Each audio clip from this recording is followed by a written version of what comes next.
Hello my dear ones. आज मैं आपको बताने वाली हूँ 20 ब्रेन रूल्स जिनको सुनने के बाद, समझने के बाद और अप्लाई करने के बाद आपकी ज़िंदगी पूरी तरीके से बदल जाएगी। तो ये बहुत ही वैल्यूएबल वीडियो है, लास्ट तक देखना है और सीखने के बाद अप्लाई ज़रूर करना है। चैनल पर नए हो तो सब्सक्राइब कर लो और इस वीडियो को सबके साथ ज़रूर शेयर करना है। चलो अब जल्दी से ऐप को डाउनलोड कर लो ताकि आप ब्रेथ वर्क करो, मेडिटेशन करो और अपनी लाइफ को बहुत ही जल्दी रीसेट कर लो। डियर डिप्रेशन लेट्स ब्रेकअप जो कि एक मास्टरपीस है, ज़रूर पढ़ें और पढ़ाएं। चलिए अब शुरू करते हैं। Brain is a survival organ first, thinking organ second. आपका ब्रेन सर्वाइवल मोड पर चलता है, उसके लिए आपकी सेफ्टी प्रायोरिटी है। तो पहले जो भी सर्वाइवल के लिए ज़रूरी होता है, ब्रेन आपको फोर्स करता है वो एक्शन लेने के लिए। वो सही है, गलत है, बाद में देखा जाएगा। तो इसीलिए बहुत समझदार से समझदार लोग भी जब भी किसी थ्रेट को सेंस करते हैं, तो वो ऐसे एक्शन ले लेते हैं, ऐसे कॉम्प्रोमाइज़ेज़ कर जाते हैं, जो बाद में अगर वो सोचते हैं तो उनको लगता है कि ये सही नहीं है, ये मॉरल कैटेगरी में फिट नहीं हो रहा है, ऐसे नहीं तो ऐसा कर लेते, ये नहीं करना चाहिए था, ये बोल देना चाहिए था। लेकिन जिस वक़्त भी आपका सिस्टम ज़रा-सा भी थ्रेट सेंस करता है, तो वो तुरंत सर्वाइवल मोड में चला जाता है और आपकी रैशनल थिंकिंग को टेम्परेरीली शट डाउन कर देता है और आपका लिम्बिक ब्रेन पूरा कंट्रोल ले लेता है और आपका अमिगडाला ओवर एक्टिव होता है। तो उस टाइम पर वो आपकी बॉडी को भी अपने कंट्रोल में कर लेता है और आप रिएक्ट कर रहे होते हैं, अपने आप को बचा रहे होते हैं और बाद में हम उसका पोस्टमार्टम थिंकिंग के ज़रिए करते हैं। तो हमें समझना होगा कि जितना हम सेंस ऑफ सेफ्टी अपने आस-पास क्रिएट करके रखेंगे, उतना ज़्यादा हमारी रैशनल थिंकिंग, हमारा प्रीफ्रंटल कॉर्टेक्स काम कर पाएगा। वैसे तो प्रीफ्रंटल कॉर्टेक्स सीईओ है हमारे ब्रेन का, पर वो थ्रेट के केस में उसकी भी नहीं चलती है। वो कहते हैं बॉस होंगे तुम, लेकिन अब तुम साइड में आ जाओ। सर्वाइवल ब्रेन ये कहता है। तो हमारे लिए ज़िंदा रहना ज़्यादा इम्पोर्टेंट है खुश रहने से, ऐसा हमारा ब्रेन सोचता है। तो वो आपकी हैप्पीनेस के बारे में नहीं, वो आपकी सेफ्टी के बारे में ही कंसर्न रहता है। तो ये बात जब आप समझ लेंगे और जितने भी इरैशनल फ़ियर्स हैं आपके, आपकी इनसिक्योरिटीज़ हैं, आपने जितने भी नेगेटिव पैटर्न्स अपने अंदर बना रखे हैं, उन सब को आप अपने सिस्टम से फ्लश आउट करेंगे। अब बाहर कोई रियल डेंजर नहीं है, आप केव में नहीं रहे हैं, कोई एनिमल वाइल्ड एनिमल आपके पीछे नहीं पड़ा है, लेकिन जो मानसिक काल्पनिक डर आपने अपने अंदर पाल रखे हैं, आप टॉक्सिक लोगों के साथ रह रहे हैं, तो हर समय सर्वाइवल थ्रेट है, जिसकी वजह से आपका ब्रेन बस सर्वाइवल में ही अटक गया है। वो सेंस ऑफ सेफ्टी फील नहीं कर रहा, इसलिए आपकी rational thinking, long term thinking, आपकी रियलिस्टिक गोल ओरिएंटेशन थिंकिंग, आपका पैशन, वो सब चीज़ें आप नहीं सोच पा रहे हो, सोच भी पाते तो उसका एग्जीक्यूशन नहीं हो पाता है क्योंकि सर्वाइवल मोड में ही आपका ब्रेन आपको गोल-गोल, गोल-गोल घुमाता रहता है। तो इस बात को अच्छी तरीके से समझ लो और अपने अंदर के कचरे को साफ करो और अपने ब्रेन को बताओ ऑल इज़ वेल, सब सेफ है। नेक्स्ट है attention is the gatekeeper of reality. जहाँ-जहाँ पर भी तुम बार-बार अपनी अटेंशन लेकर जाते हो, सो रिपीट मोड से वो सारे एक्सपीरियंसेस, वो सारी इन्फॉर्मेशन तुम्हारी रियलिटी की शेप लेने लगती है। और जो भी कुछ तुम अपने दिमाग में भरते हो, तुम्हारा दिमाग मान लेता है कि ये चीज़ बहुत इम्पोर्टेंट है और उसे ही वो तुम्हारी रियलिटी बना देता है। उसे वास्तविकता में क्या सच है, इससे कोई मतलब नहीं है। जो सच तुम उसे बार-बार रिपिटेशन से बार-बार एक ही जगह फ़ोकस कर कर के बता रहे हो, तो वही तुम्हारी दुनिया में वो भरता चला जाएगा और उसे ही तुम्हारी दुनिया का सच बना देगा और तुम अंदर से बाहर की ओर देखते हो। तो आपको ये समझना है कि जो भी आपने जहाँ पर भी बार-बार, बार-बार अटेंशन दे रहे हो, तो वो चीज़ आपके अंदर बार-बार, बार-बार जा रही है और फिर वो जो आपके इंटरनल वर्ल्ड की रियलिटी बन जाएगी, उससे कुछ अलग आपके सामने आएगा। तो आपके इंटरनल वर्ल्ड में जो आपने अपनी रियलिटी बना रखी है, वो उसे सही होते हुए भी रिजेक्ट कर देगी। तो आपको ये समझना है कि आपकी लाइफ है, आप अपने इंटरनल वर्ल्ड में क्या भरना चाहते हो, ये बहुत सोच समझ कर आपको फैसला लेना है। क्योंकि जहाँ पर भी आपकी अटेंशन जाती है, आपकी अटेंशन ही एक ऐसी है मोस्ट एक्सपेंसिव वैल्यूएबल चीज़ जिसको आजकल सब बिन बताए आपसे छीन रहे हैं, चोरी कर रहे हैं। और आपकी अटेंशन को हाईजैक करने का पूरा इंतज़ाम सोशल मीडिया, एआई ने कर रखा है। तो आप समझिए कि आप किन चीज़ों पर फ़ोकस करते हैं। क्या वो सच में आपके लिए ज़रूरी हैं? अगर आपके लिए ज़रूरी हैं, तो ही आप उसमें इंटरेस्ट लीजिए, उसे रिपीटेडली कंज्यूम कीजिए, अदरवाइज आप नॉट इंटरेस्टेड का साइन भी लगा सकते हैं। तो समझने वाली बात ये है कि जो भरोगे वही सुनोगे, वही देखोगे और वही एक्सपीरियंस करोगे। तो जो रियलिटी बनाना चाहते हो सोच समझ के बना लो, तुम फ्री हो। कोई ज़बरदस्ती तुम्हारी रियलिटी अंदर की दुनिया की नहीं बना सकता, ना बदल सकता। तुम ही हो, लेकिन ब्रेन इस तरीके से काम करता है, ये समझ लो। नेक्स्ट है, brain predicts before it perceives. तो ब्रेन को ना प्रिडिक्ट करने की बहुत आदत है, पहले से पहले अज्यूम करने की बहुत आदत है, क्योंकि इसके पास जो भी कुछ स्टोरेज होती है उसके बेसिस पर ना ये अज्यूम करता है, प्रिडिक्शन लगाता है। इसलिए हम पहले से ही अपनी कुछ ना कुछ अजम्पशन बेस्ड सोचने लग जाते हैं। सपोज फॉर एग्जाम्पल किसी का एक मैसेज भी आया कि I want to talk to you, तो पहले से ये किस बारे में बात करने वाला है उसे ब्रेन प्रिडिक्ट करने लगता है। अगर ये सपोज मैसेज बॉस का हो तो पहले से ही ब्रेन प्रिडिक्ट करने लगेगा, बेटा तेरे को तो लग गई ला, तब तो बॉस कुछ ना कुछ सुनाएगा, कुछ भी इस तरीके से। एक सिंपल सा सेंटेंस जिसमें पता नहीं है कि I want to talk to you का क्या मतलब है, उसमें कुछ नहीं पता, सिर्फ और सिर्फ आपको ना दिमाग प्रिडिक्ट कर रहा है। और बाद में जब रियलिटी आएगी तभी तो आप परसीव करोगे ना से। तो दिमाग की ये नेचर है। तो अगर दिमाग पहले से ही इस तरह से प्रिडिक्शन करने लगे, एज्यूम करने लगे, तो चिल मारो, समझो ना ये तो दिमाग की नेचर है। वो तो करेगा ही, वो बाज नहीं आएगा, क्योंकि वो डिज़ाइन ही ऐसा हुआ हुआ है। लेकिन उस असम्पशन से पहले से ही घबरा रहे हो तुम। अब 1 घंटा तुम घबराए और जब वहाँ गए, सच में जो बातचीत हुई उससे पता चला, अरे यार ऐसा तो कुछ भी नहीं था। तो कितना बेवकूफ़ी वाली बात थी ना कि 1 घंटा तुमने अपने आप को टॉर्चर किया उस असम्पशन की वज़ह से। क्यों टॉर्चर हुए? क्योंकि तुम्हें पता ही नहीं था कि ये ब्रेन का नॉर्मल फंक्शन है कि वो पहले प्रिडिक्ट करेगा, बाद में परसीव करेगा। नेक्स्ट है, इमोशन डिसाइड्स लॉजिक जस्टिफाइज। आपके अंदर जो भी कुछ डिसीजन लेते हो वो इमोशन से, बाद में लॉजिक से हम जस्टिफाई कर देते हैं ना। तो जैसे अगर प्यार वाला इमोशन ही ले लो, इमोशन प्यार वाले से डिसाइड किया, आपने चूज किया किसी को, फिर बाद में हाँ वो केयरिंग है ना, वो मुझे बहुत टाइम देते हैं ना, मतलब आप लॉजिक से जस्टिफाई करो कि आप उससे क्यों प्यार करते हो। ऐसे ही गुस्सा ले लो, कुछ भी ले लो, आप किससे इरिटेटेड हो, कुछ भी हो, तो आपके जो इमोशंस हैं वो आपके अंदर के सारे डिसीजंस बनाते हैं और फिर आप उसे लॉजिक से जस्टिफाई करते हो। इवन आप एक क्लॉथ भी चूज़ करते हो ना, तो आप उसमें पहले से इमोशन फ़ील करते हो, वो ब्यूटीफुल लगेगा मत, फिर आप ये बोलते हो, "अरे! ये कलर बहुत अच्छा सूथिंग है ना, आजकल तो कलर रनिंग है ना, ये तो आजकल बहुत ट्रेंड में है।" मतलब कुछ भी लॉजिक से बाद में जस्टिफाई करते हैं। ये दिमाग का काम करने का तरीका है। ये सब इसलिए सिखा रही हूँ ताकि दिमाग पर काबू रख पाओ। नेक्स्ट है, memory is reconstruction not recording. Memory record नहीं होती है, मतलब बार बार आप अगर उसको रिकॉल कर रहे होते हो तो वो रिकॉर्ड नहीं हो रही थी सेम तरीके से, वो रिकंस्ट्रक्ट हो रही होती है। और न्यूरॉन्स बार बार फायर वायर हो रहे होते हैं और वो मेमोरी और स्ट्रांग होती चली जाती है। इसलिए जितना जिस चीज़ को आप याद करते हो वो उतना ही आपके अंदर और पक्की होती चली जाती है। इसीलिए तो कहते हैं ना कि वही चीज़ों को याद नहीं करना चाहिए, क्योंकि अगर आप उन्हें याद करोगे तो सिर्फ रिकॉल नहीं होगी, रिकंस्ट्रक्ट होती रहेंगी, यानी कि फ्रेश हो के ऊपर आती रहेंगी, लेयर्स पे लेयर्स उसकी बनती रहेंगी। तो आपकी मेमोरी हर बार रिकंस्ट्रक्ट होती है, तो उसका एक फ़ायदा भी है।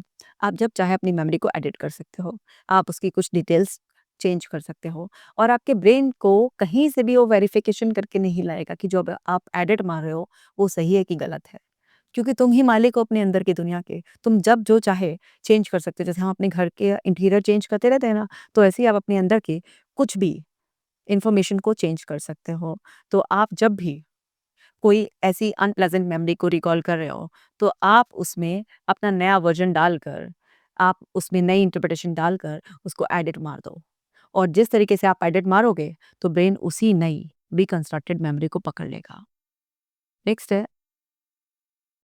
Repetition beats intensity. देखो, अगर कोई पर्सन नेचुरली टैलेंटेड है ना? वो मोटिवेशन के ज़रिए कोई चीज़ कर रहा है और कोई इंसान नेचुरली टैलेंटेड नहीं है लेकिन वो बार-बार रिपीट कर रहा है।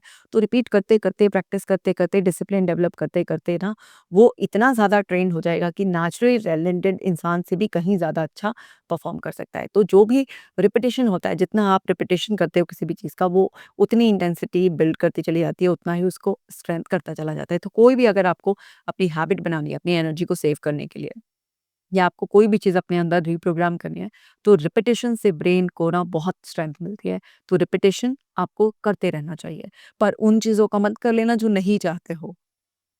नेक्स्ट है, the brain can not not learn. ऐसा हो ही नहीं सकता कि तुम कहीं पर हो और ब्रेन कुछ सीख ना रहा हो। तुम अगर इंटेंशनल भी कुछ लर्न नहीं करोगे, तो अनइंटेंशनल भी कुछ ना कुछ सीखते रहोगे। तो लर्निंग, अनलर्निंग सब चलती रहती है। बट लर्निंग वही स्ट्रांग होती है जिस पर तुम कॉन्शियस फोकस डालते हो, जिसको तुम रिपीट करते हो। बट ब्रेन सीख लेता है, लेकिन वो सीख कर नीचे के लेयर्स में होता है। और जब कभी तुम्हारी लाइफ में कुछ सिमिलर काइंड ऑफ चीज़ देखता है, तुम्हारा ब्रेन सेंस करता है ज़रा-सी भी कनेक्टिविटी, तो तुरंत वो जो पैसिव लर्निंग थी, वो भी शफ़ल होकर ऊपर आ जाती है और तुमको गाइड करने लग जाती है। हाँ, डिस्टॉर्टेड वे में गाइड कर सकती है, एग्ज़ैक्ट गाइड नहीं कर सकती, बट वो काम ऐसे ही करता है। नेक्स्ट है uncertainty is processed as pain. Brain मानता है कि जहाँ पर भी अनसर्टेनिटी है, जहाँ पर भी कुछ अननोन है, वो पेनफुल है। तो वो ना जो भी फैमिलियर पाथ होता है उसको चूज करना चाहता है, चाहे उसमें थोड़ा सा टॉक्सिक पैटर्न्स भी हों, कुछ भी अनप्लेजेंट भी हो, लेकिन उसको सेफ लगता है। तो जब भी अनसर्टेनिटी होती है तो ब्रेन ना सर्टेनिटी की डिमांड करता है, और वो वॉट इफ से तुम्हारा दिमाग खराब कर देता है। वो अगर मगर में इतना फंसाता है और वरी की चेन बना देता है। तो समझो कि पगलाएगा ही ब्रेन, जब भी अनसर्टेनिटी की बात आएगी तो ये पगलाएगा ही, क्योंकि ये उसको ना पेनफुल लग रहा है, इसको लग रहा है ज़्यादा एनर्जी इसमें खर्च हो रही है। तो वो कोशिश करेगा तुम्हें उसी चीज़ पर स्टिक रखने की, जो चीज़ तुमने पहले से की है। पर यहाँ पर इसकी चाल में मत आना, अनसर्टेनिटी को फेस करना, क्योंकि अनसर्टेनिटी में ही थ्रिल है, एडवेंचर है, वही लाइफ की ब्यूटी है। और अनसर्टेनिटी सबकी लाइफ में है, कॉमन है। सब पर डिटेल वीडियो बनाई दी है मैंने कि कैसे अनसर्टेनिटी को फेस करते हैं। Movement regulates emotion. जब भी बहुत इमोशनल फील कर रहे होते हो, तो जैसे ही आप मूवमेंट करते हो, अपनी बॉडी को स्ट्रेच करते हो, वॉक करते हो, जिमिंग करते हो, योगा करते हो, कुछ भी मूवमेंट ना, सिंपल सी वॉक भी आपके मूड को चेंज कर देती है। तो जितना ज़्यादा आप मूवमेंट में रहते हो, उतना ज़्यादा आप अपने इमोशंस को हेल्दी वे में प्रोसेस कर पाते हो, और आपके अंदर कोई भी चीज़ की ऐसी अनहेल्दी स्टोरेज नहीं होती है। और क्योंकि बॉडी एंड माइंड दोनों एक हार्मनी में काम करते हैं, तो साइकोसोमेटिक होने की वजह से ये फिर बहुत ही अच्छा परफॉर्म करते हैं। अगर आपकी बॉडी हेल्दी रहती है, वो इस तरह के अनप्रोसेस्ड इमोशंस को एक स्टोर नहीं करके रखती है, तो ब्रेन और अच्छी तरीके से फंक्शन करता है। नेक्स्ट है brain saves energy by creating habits. Brain ना हैबिट बनाता है, क्यों? क्योंकि उसको अपनी एनर्जी सेव करनी होती है। तो जो भी रिपीट करते हो वो आपकी क्या होती है, हैबिट बन जाती है। तो आपको बहुत सोच समझ कर आदतें डालनी है, क्योंकि अगर एक बार ब्रेन ने हैबिट बना ली, तो फिर वो उसे रिवर्स करने में आपके पसीने छुड़वा देता है। क्योंकि उसको ऑटोमेशन पर डालने में बड़ा मज़ा आता है। वो कहता है मैं वेला रहूँ, सब कुछ ऑटोमैटिकली चलता रहे। तो आप वही चीज़ रिपीट करिएगा जो लॉन्ग टर्म आपके लिए बेनिफिशियल हो। नेक्स्ट है स्ट्रेस नैरोज़ इंटेलिजेंस। स्ट्रेस के केस में आपकी सीखने की क्षमता जो है ना, वो बहुत ज़्यादा घट जाती है। आप जब भी बहुत स्ट्रेस में होते हो, फिजिकल स्ट्रेस, फाइनेंशियल स्ट्रेस, ना रिलेशनशिप स्ट्रेस, किसी भी तरीके का स्ट्रेस होते हो, तो उस टाइम पर ना कोई नई चीज़ आपके दिमाग में घुसती नहीं है, क्योंकि वो पुराना ही रिपीटेशन आपके अंदर होता रहता है। अगर बन ही नहीं करता है अंदर से, तो अपने स्ट्रेस को हमेशा आपको मैनेज रखना है, और बिल्कुल उसको लोअर साइड पर ही रखना है। तो आप अगर अपने स्ट्रेस को बिल्कुल मैनेज करके रखोगे, तो आपकी सीखने की एफिशिएंसी बहुत ही अच्छी रहेगी। नेक्स्ट है सेफ्टी एक्सपेंड्स इंटेलिजेंस। जितना ज़्यादा आप सेफ फील करते हो, उतना ही आपकी बौद्धिक क्षमता बहुत ज़्यादा बढ़ती चली जाती है, क्योंकि जब तक एक इंसान सेफ फील नहीं करेगा, उसके बेसिक्स ही हिले पड़े हैं, उसकी फाउंडेशन ही हिली पड़ी है, तो फिर जो इंटेलिजेंस ऊपर के माले का काम है, वो कैसे ना एक्सपेंड करना चाहेगा, वो हो ही नहीं पाएगी। तो सबसे पहले अपने आप को सेफ एनवायरनमेंट दो, यानी कि ऐसे लोगों के बीच में रहो जो पॉजिटिव हों, सपोर्टिव हों, और अपने आस-पास जो भी आपका सेफ्टी का इंतज़ाम है, जैसे फ्यूचर के लिए कुछ पोर्शन सेव करके रखना, अपनी हेल्थ का अच्छी तरीके से ख्याल रखना, ताकि आप फिज़िकली भी हेल्दी महसूस करो, मेंटली भी, रिलेशनशिप में भी, वर्क वाइज़ भी, फाइनेंशियल भी। तो एक बेसिक सेंस ऑफ सेफ्टी आप जो है ना अपने आस-पास रखो, तभी जाकर अपने गोल, पैशन और ज़िंदगी के और अलग नए रूपों को आप देख पाओगे। वरना ब्रेन ये कहेगा पहले तो अपनी बेसिक्स तो ठीक कर ले, फाउंडेशन तो ठीक कर ले, ऊपर का डेकोर बाद में। तो अगर आप अपनी इंटेलिजेंस की चरम सीमा तक एन्जॉय करना चाहते हो, तो पहले अपनी सेफ्टी को इंश्योर करो। नेक्स्ट है social pain equals physical pain. देखिए हम सब ना सोशल एनिमल्स हैं ना, हम पार्टिसिपेट करते हैं। अगर हमें लगता है कि हमारी सोसाइटी में किसी भी तरीके की इज्जत नहीं है, या हमें लोग वैल्यू नहीं कर रहे हैं, तो वो सब ना हमारे अंदर इतना ज़्यादा दुःख भर देते हैं कि वो हमारे शरीर में अलग-अलग दर्द के रूप में हमें महसूस होने लग जाता है। हमें फिज़िकल डिस्कम्फ़र्ट होता है, फिर उससे हम थोड़ा आइसोलेटेड फ़ॉर्म में चले जाते हैं, उससे हमारा इमोशनल इम्बैलेंस हो जाता है। तो वो पेन जो है ना आपके फिज़िकल, आपके साइकोलॉजिकल, आपके मेंटल लेवल पर, आपकी सोल लेवल तक कहीं तक भी स्प्रेड हो सकता है। तो आप सबको ये ज़रूर ध्यान रखना चाहिए, क्योंकि हम सब अपने एंसेस्टर्स के टाइम से ग्रुप में रहते थे। तो जिस भी ग्रुप में आप मूव करते हैं, उस ग्रुप को हेल्दी रखना और उसमें सेंस ऑफ सेफ्टी फील करना बहुत ही ज़्यादा इंपॉर्टेंट है, क्योंकि ब्रेन के लिए सोशल कनेक्शंस बहुत इंपॉर्टेंट है, क्योंकि वहाँ से सेफ्टी केमिकल ऑक्सीटोसिन रिलीज होता है। ऑक्सीटोसिन केवल एक लव हार्मोन नहीं है, वो एक सेफ्टी केमिकल है। तो जब हम अपने सोशल नेटवर्क को बहुत अच्छा रखते हैं तो हमारा ब्रेन नेचुरली ही सेंस ऑफ सेफ्टी फील करने की वजह से बहुत अच्छा परफॉर्म करता है। The brain believes imagination almost as reality. आज भी हमारा ब्रेन इमेजिनेशन और रियलिटी में बहुत डिफरेंस नहीं करता है, तो ऑलमोस्ट उसे रियलिटी ही मानता है। तो जो भी आप इमेजिन करते जाते हो वो आपकी रियलिटी बनता चला जाता है। बहुत सारे लोग फैंटेसीज बार बार क्रिएट करते जाते हैं, वो उनके इंटरनल वर्ल्ड की रियलिटी बन जाती है, भले ही बाहर कुछ और भी हो। तो आपको अपनी इमेजिनेशन का बहुत ही समझदारी से इस्तेमाल करना चाहिए, क्योंकि गलत इमेजिनेशन भी आपको टॉर्चर कर सकती है और राइट इमेजिनेशन आपके अंदर ट्रांसफॉर्मेशन ला सकती है। तो इमेजिनेशन को बहुत ही अच्छी तरीके से हेल्दी वे में वो आउटकम जो आप चाहते हैं उसके लिए आपको यूज करना चाहिए, क्योंकि उस वक्त भी न्यूरॉन्स में फायरिंग वायरिंग होती है और आपके अंदर रियल कनेक्शंस डेवलप होते हैं। नेक्स्ट है suppression strengths thought.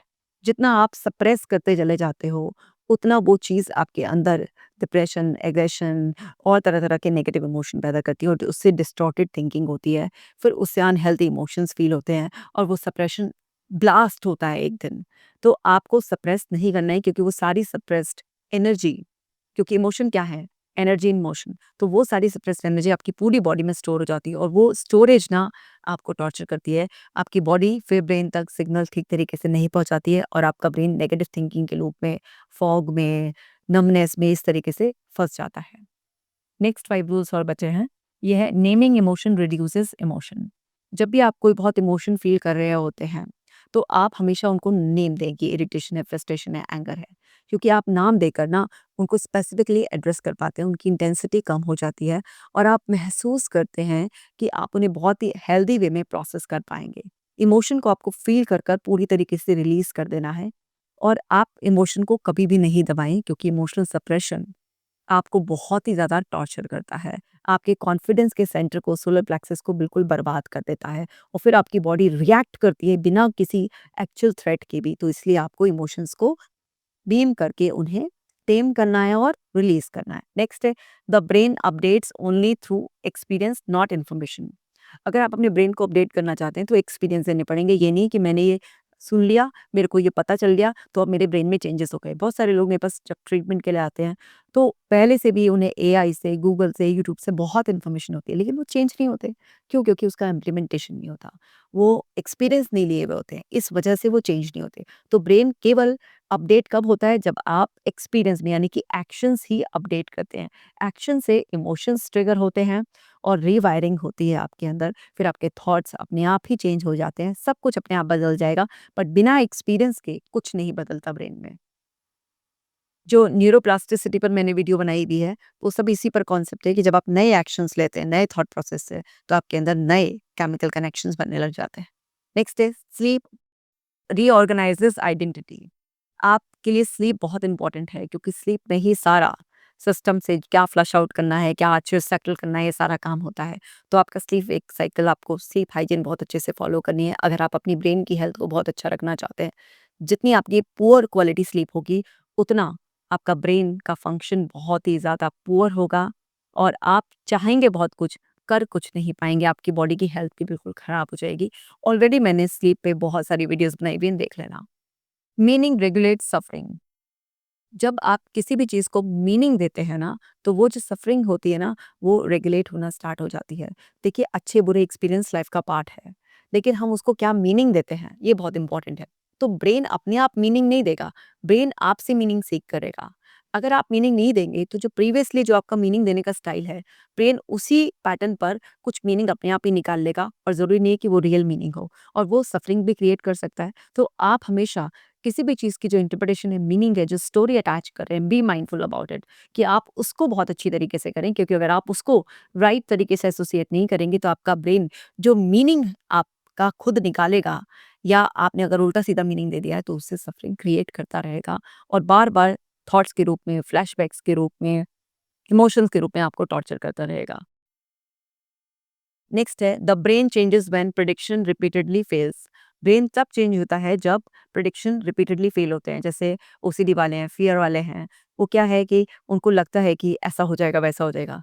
Brain predict कर रहा है, लेकिन जब वो एक्सपीरियंस ले रहे हैं और पता चला एक्सपीरियंस बिल्कुल ही ऑपोज़िट है, जो डर ब्रेन बता रहा था ऐसा कुछ नहीं हुआ। तो फिर जब आप बार-बार एक्सपीरियंस लेते हैं, जैसे अभी मैंने बताया एक्सपीरियंस से चेंज होता है। तो जब प्रिडिक्शन बार-बार फेल होता है, तो ब्रेन चेंज हो जाता है। ब्रेन को लगता है यार ये मुझसे गलती हो रही है। अरे यार मैं क्या कर रहा था ये?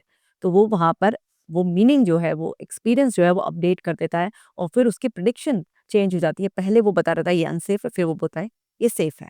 तो इस तरीके से एक्सपीरियंसेस के थ्रू ही और प्रिडिक्शन को फेल कर करके आप ब्रेन को चेंज कर सकते हैं। सो माय डियर वंस, ये थे 20 amazing rules about your brain. मैं ऐसे ही और भी रूल्स आपको सिखाती रहूँगी, क्योंकि जितना आप अपने ब्रेन के फंक्शन को समझेंगे, उतना ज़्यादा आप उससे कंट्रोल कर पाएँगे। या तो आपका ब्रेन आपको कंट्रोल करेगा या आप अपने ब्रेन को कंट्रोल करेंगे, चॉइस आपकी है। तो ये जो सीखा है इसे इम्प्लीमेंट करो। अगर और ब्रेन रूल्स चाहिए, तो कमेंट सेक्शन में आप लिख दो, मैं और भी ब्रेन रूल्स पर वीडियो बना दूँगी। इस वीडियो को शेयर करो, अपना खास ख़्याल रखना, मिलती हूँ नेक्स्ट वीडियो में।